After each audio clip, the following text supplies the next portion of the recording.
At my conferences, I always feel like I'm going to a family reunion, and I can get that same vibe here already. So thank you. So a little bit about me really quickly. I am 25 years into my job at the library. I've been a library assistant. I have been a teen librarian. Then I was assistant director and teen librarian because I didn't want to let it go.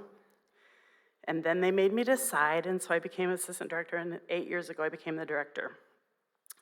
I had a staff of 3 when I started at the library. We have a staff of 19 today.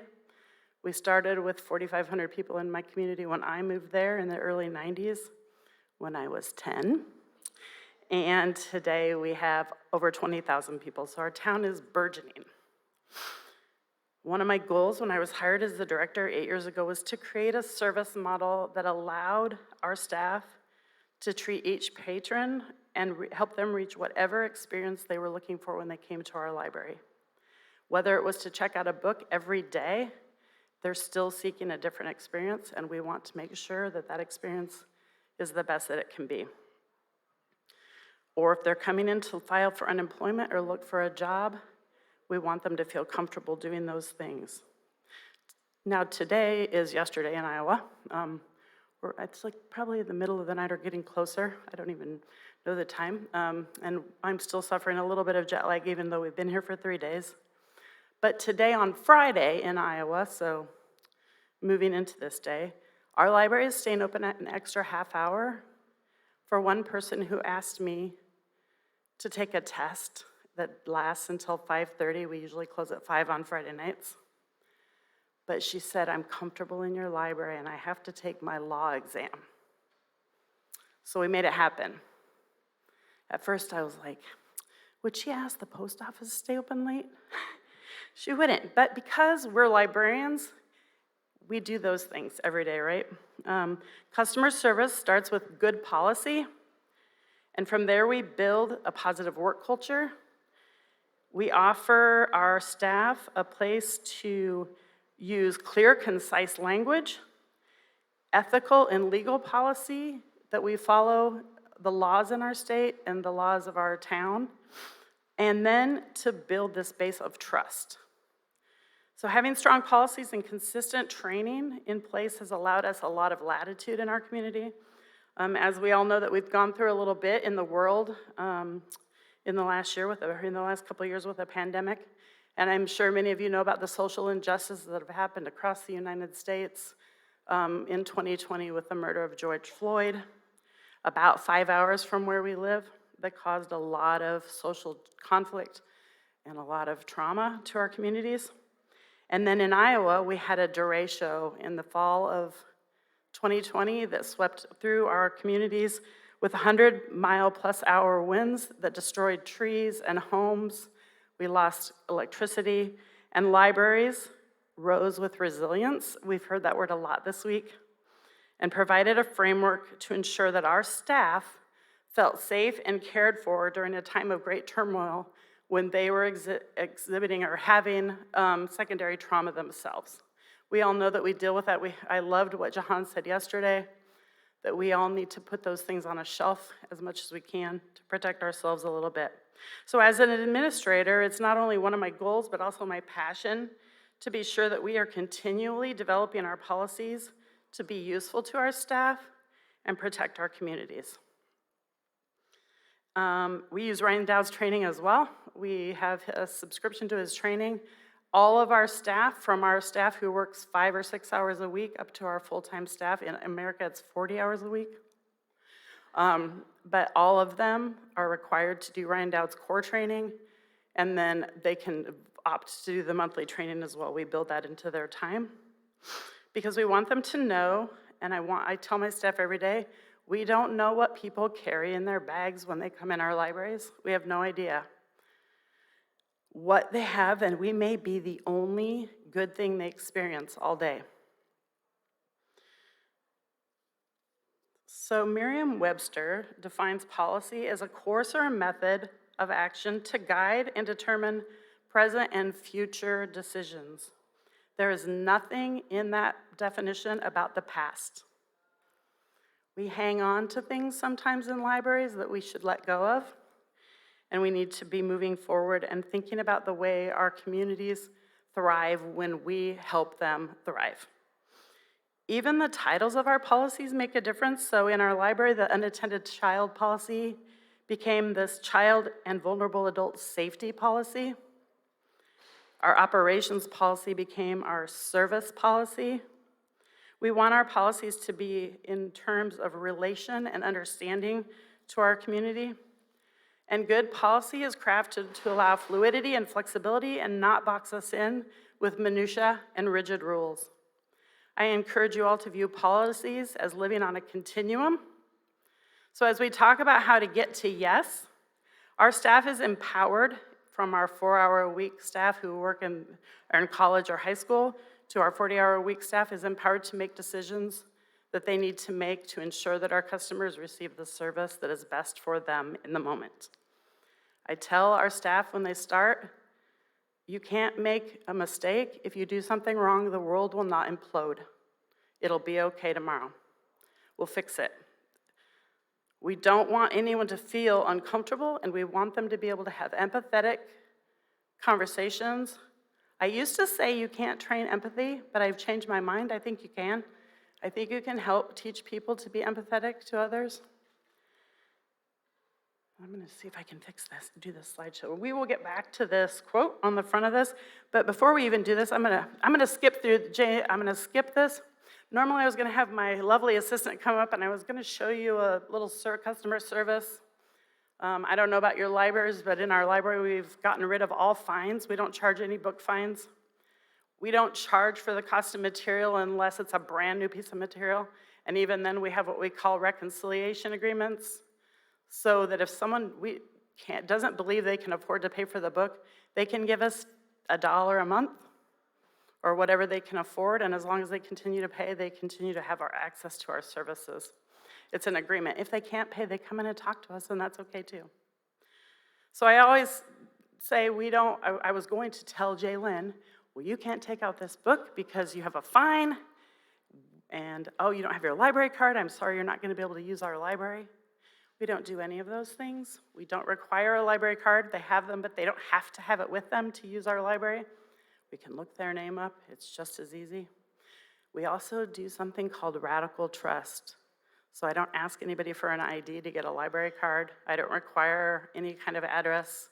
We put an address in, we ask them what their address is, but it's not a requirement. The only reason we need ID is so that our staff doesn't make a mistake when they enter the data, but we don't require it. Radical trust and radical kindness. It shouldn't be radical, really.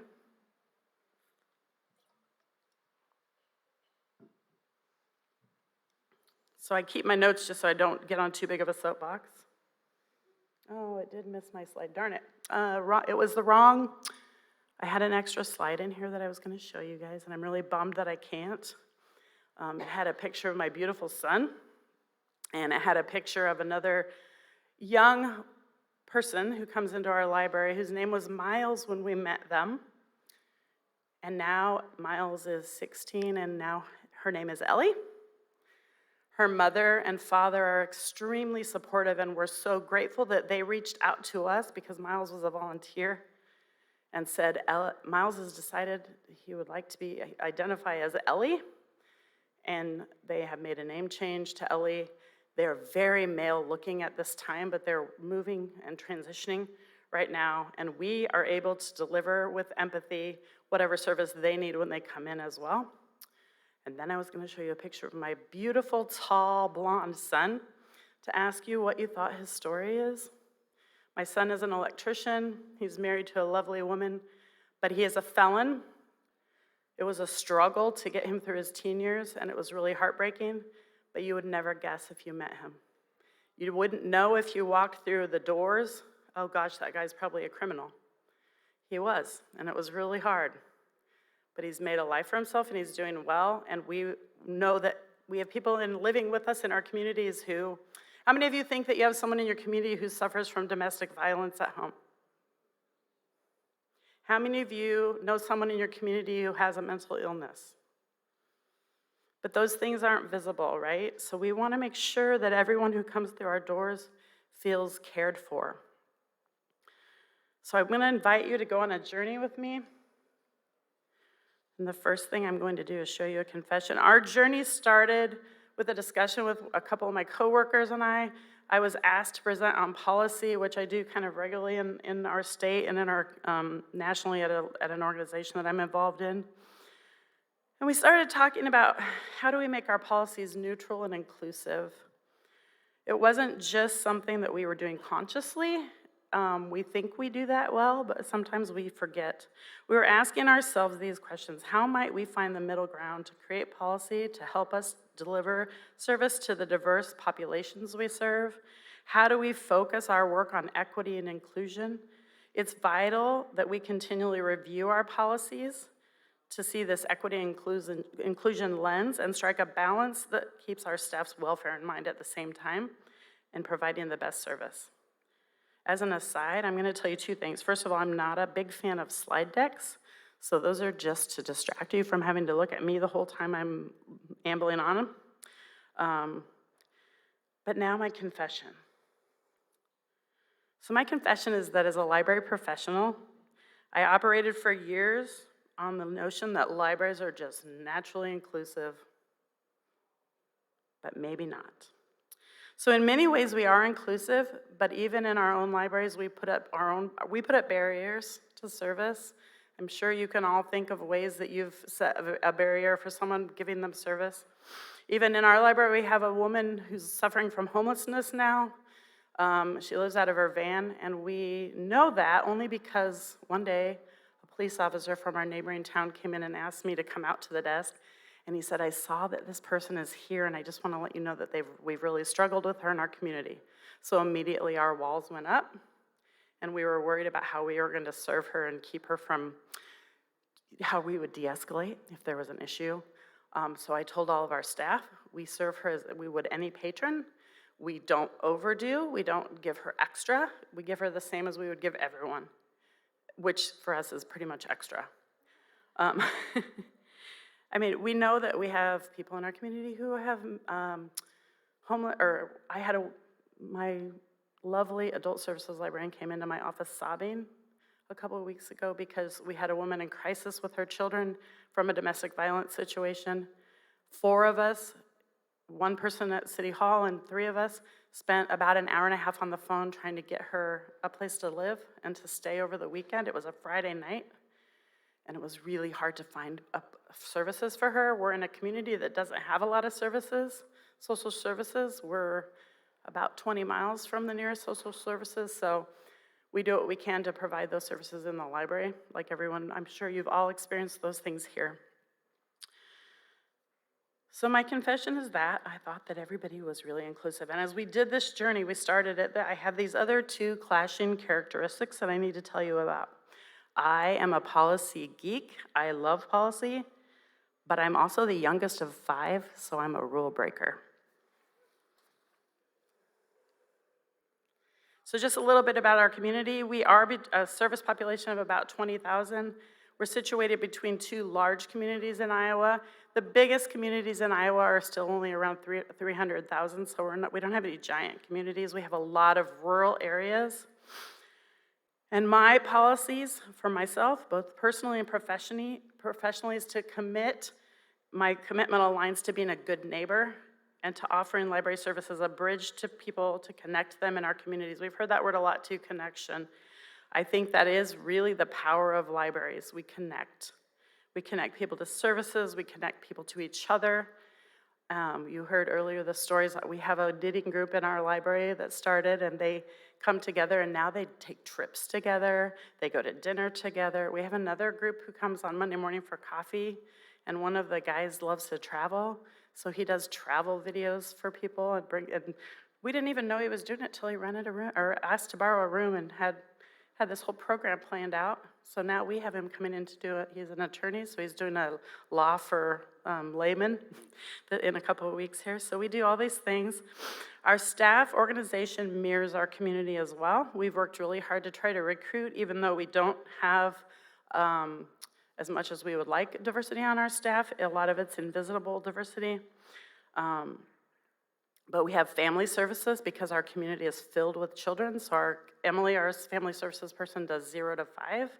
We have 2 people who do youth and teen services, and then a plethora of other people on staff. But it reflects the way our community looks. So our policies were historically really inconsistent. When I started as director, one of the first things we did was go through policy with a fine-tooth comb, and we saw a lot of just inconsistency across policy, within policy. We added purpose statements, and we made our policies flexible and proactive, and the most latest thing now is to fill in the gaps by adding inclusivity and a commitment to belonging in our community. While we haven't been actively recruiting, we have staff that reflect our community, so we have a staff person who's of color, and then we have staff who might appear to you, if you saw us, straight, white, neurotypical, but in fact, we have LGBTQ staff, we have neurodivergent staff, staff with mental disabilities and disorders, and we have a lovely Paige who's been with us for about 15 years who has autism. He's grown along with us and learning to work with him and have him in the library. So our inclusion commitment is this. It came about as a whole new process that we're trying, and it's still in its draft form. At the North Liberty Library, we commit to treating every individual with dignity and respect. We strive to create a safe environment, inviting inclusion and belonging that are natural as part of the culture. These values are reflected in our policies and our services. For example, we initially wanted to include in our meeting room policy a statement that disallowed use if a group discriminated against anyone else. And my city attorney said, no, you're not allowed to do that. But he did help me craft a notice that's in the policy that says the North Liberty Library does not discriminate or to condone discrimination against any person on the basis of race, religion, et cetera, granting permission to use our meeting rooms does not constitute any endorsement of any group or affiliated groups' viewpoints. Iowa civil rights law forbids discrimination based on the same list. So our commitment reflects the space in our library where people can feel safe, engaged, respected, and valued. So this is Emily in the corner with her daughters over COVID. Obviously, we invited people into our homes when we weren't open. People cooked in their kitchens, did cooking demonstrations. Emily did reading programs with her kiddos. And in the bottom is a picture of a peaceful protest that we invited the community during COVID. It was really hard. Iowa didn't have a lot of rules and regulations about COVID. We asked everyone to wear a mask, and we had over 300 people with their children to teach children the value of peaceful protest and what it can do. They walked the halls in our mall that opened up for us to do this despite being closed, and they sang and they told stories, and it was lovely. So, let's see. Yeah, we're gonna go on. Okay, I'm skipping a little bit to try to keep in time, sorry. So the commitment started with the organization of a group called the Idea Committee. It started off as Jedi, and that's what PETA would have heard on the podcast that she heard that brought me here to visit with you guys, because who doesn't want to be a Jedi? Jedi stood for justice, equity, diversity, and inclusion. They took it upon themselves. They took immediate ownership. 7 of our staff and a brand new equity officer who's just been hired by our city to look through everything we do in our operations, to hiring our staff with an inclusion lens. All of the wording in our policies are reviewed thoroughly. Just recently, I loved the Dane and Nate's presentation on accessibility. So accessibility is the A in IDEA. One of our staff emailed me. I was out of town a couple of weeks ago, and she said, we keep talking about these chairs that are at the back of the library. They keep getting moved into the path. where there's no clear access. There's no that path of travel that Dane talked about was not clear. And I said, okay, when I get back, we'll take a look and we'll figure out what to do about it. And I came back last week on Monday, 2 weeks ago now, and I said, so what do you want to do? And she said, oh, we already took care of it. We just got rid of the chair. And I said, perfect. I'm so glad you did that. So our staff does that knowing that their decisions are fine. They're final. They're okay. And they know that if they come to me and I don't agree, we can have a healthy discussion about why or why not and move forward one way or another. So they look through this, sorry, I'm gonna go back. So we define our different, I wanna just give you the definitions about diversity, inclusion, and belonging. We define in our library diversity as the range of human differences, race, gender, ethnicity, so the things you can see usually. Equity is defined as fairness and justice, so the way people are treated and served. Inclusion is defined as creating a welcoming environment of belonging for all. And accessibility is defined as decisions about our operations and services that improve our patron experience to make it available to everyone. Diversity skims the surface. Inclusion and belonging take a little bit of a deeper dive for us, and in essence, diversity is being given a plate of food. Inclusion is the chance to choose what goes on that plate, and belonging is getting to help pick the menu. So in our current practice, we focus on representation in our story times. We do programming that represents everyone in the community, so when people come into the library, they can see themselves not only reflected, but they can look out the window at the world beyond what we offer in our close borders. We work with community partners to reach our underserved populations, or what we call our invisible patrons. And we seek bridge partners, is what we call them, in our community to help us understand what programming needs are there and the wants that are present in our community to acknowledge the barriers that exist. We want to be sure that we recognize our ignorance about the barriers and then commit to reaching out to the underserved populations to invite them to belong.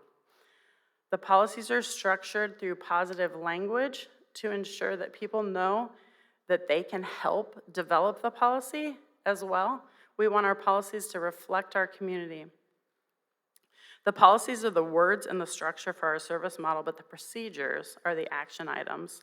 In thinking about your own libraries, are your policies equitable and consistent with your programming and the services you're offering? And are they consistent with other practices and procedures you have in place?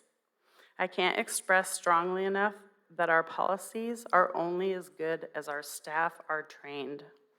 The reason for the Ryan Dowd training, our staff onboarding, even the start is ongoing, but the onboarding process takes about a month at our library. The first thing they do is meet every single staff person for about a half hour in the first week to learn the big picture, why we all do what we do and why we work together. And when they come into my office, the first thing I say is, we hired you because we trust you to do your job. We trust you to make decisions, and you don't have to ask my permission to do that. In fact, I don't really want them to ask my permission because that would be a really long day. So behind the scenes, we provide consistent that onboarding and ongoing with procedures. We do role play with our staff, and we script. They don't have to follow the scripts. It's just something to give them an if-then situation. If this happens, these are the words you could use, but they aren't required to use those words. So we are in the process of adopting a program policy. We don't have one, but we want to do that. I don't know if you guys have them here, but we have drag queen story times in the United States. Do you guys have those here? They cause a lot of ruckus in the communities, but we want to be protected so that we can offer these things in our library so that people get a different viewpoint. So creating inclusive environments is difficult, and it takes a lot of courage. It forces us to embrace things that are different from us, and sometimes it challenges our own beliefs and requires a fundamental change in what we do and say, but consistently assessing and adjusting to meet those needs in the community. Library policies are generally affected by changes in priorities, our long-range plans, our strategic planning, and it's imperative that our policies and are current enough to have a review schedule, so our policies are reviewed every month by the board. Every policy is reviewed at least once a year. The requirement by the state is 3 years, but we do every year, and it's amazing to me that every single policy review, we always find a grammatical error. I don't care if we review them, for 10 years, and we still find a grammatical error every year. So it's really important also for our policies to undergo that regular review by staff. So my policies go out every month to our staff, even though that's the first thing they read when they start at our library. It's so boring, I'm sure, for them to sit down and go through that entire policy manual. But each month they familiarize themselves again with one policy or two policies. Not only to make sure that they're familiar with them, but because they're the front line, I want to know if they think something isn't happening the way it should. And then that idea committee takes it a step further by looking through that inclusive lens and accounting for the diverse needs in our community. Our policies are structured so that we can deliver service, plain and simple. And our policies also need to align with the interests and priorities in our community, so both the residents and the values and the mission of our larger entity. So it's really important for me that our policies align with the city. I am the direct report to my city administrator in my town.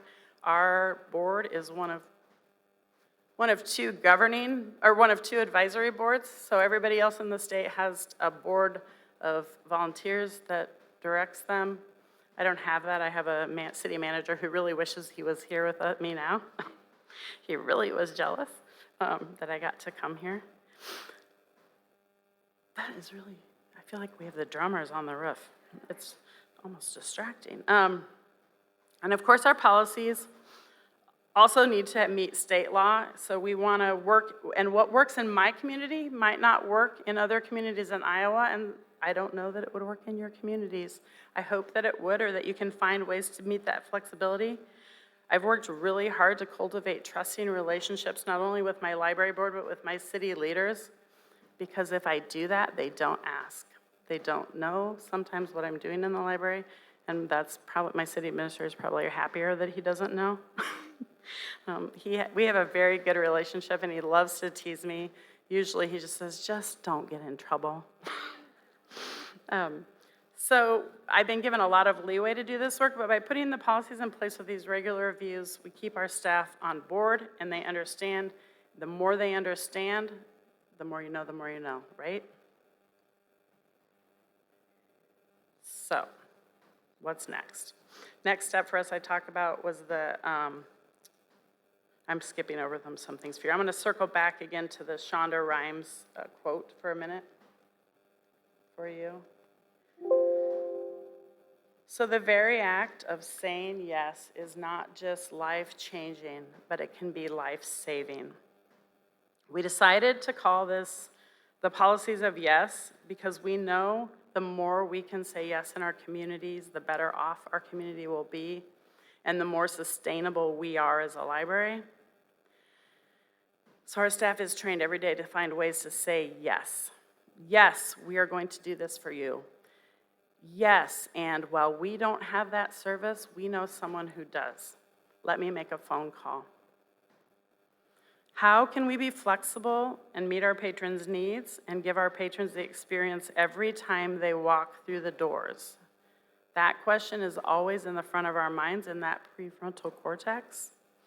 And as I was doing the research for this topic that I'm really interested in because of my son, who I would have looped back through and shown you the picture of, which is serving the incarcerated or the returning citizens in our communities, I started to think about us as ally organizations. And I looked it up online, and I can't find anything with the term ally organization. So I don't know if it exists or not. I'm sure it does. I'm sure I'm not the first one who's thought of it. But I think we are well positioned to be allies to the people in our communities who need us the most, the groups that are disenfranchised, and I'm sure that I'm not the only one who's had this concept. I'm sure most of you have had this concept. I've heard it this week. We can take on roles as ally organizations, helping individuals who need a voice that we have that they don't. There are people in our communities who don't have the voice to speak for themselves, and I fully believe that we have a responsibility, a social responsibility to be that voice. We have a voice to fight systemic racism. We have a voice to strengthen the transgender people in our communities, to give them mirrors to look in when they come in the library. I was at a discussion a couple of weeks ago with a young poet who said she grew up in a very small community, gay, and all she felt was wrong.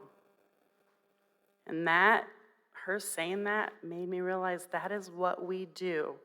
We make people feel okay, right? So I want to take it beyond policy writing to being inclusive and take it a step further to interrupting the system when it comes to how we work in our communities. And that ally work creates a place of belonging. Naturally, for people to come in the doors, it's not our responsibility to make them feel that they belong, but rather to give them the space to belong on their own. So we're going to go back to the end. Discussion. This is me. I would love to continue the conversation with any of you who would like to. PETA reached out to me because she heard a podcast that I did on library leadership. And I will also share a Google Drive link to the slideshow that has the picture in it. And it also has in it several just examples of policies and other things that I use to do this work. That is my LinkedIn contact information as well. I also have a Twitter, but I will warn you that it's my platform, my soapbox, both personally and professionally, so it's not for everyone. And I have a Facebook. So these are some of the resources that I used to create this. It also has our community report. I'm going to bounce back to that. I'm just rushing through this. I apologize because I wanted to make sure you guys got done in time. I wanted to show you, in our 2020 was a really hard year for us in America. As you know, like I said, George Floyd was killed, and we had things in our communities. We actually we have a person of color on our city council, and she read George Floyd's last words at a peaceful protest that we had, and it was a very, very painful, moving moment for us. So when we do an annual report at our library to talk about the things that we've done and accomplished, and it was a really hard year to do that because of COVID. We didn't have the statistics, so I used it for my soapbox. I wrote a letter to the community, and in that letter were these words: "We thrive by being inclusive and equitable. The North Liberty Library values and is committed to serving all members of our community in quiet and uncertain times. Libraries have long been places to empower people through knowledge and to do so equitably. So as FY21 unfolds and we continue to recreate and reinvent to serve you, our mission holds true. Your library, a place to be, connect, enrich, create, and thrive." Thank you.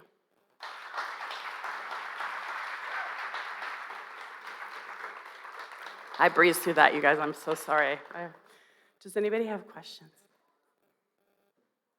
Have I left you all just ready for lunch? Lisa.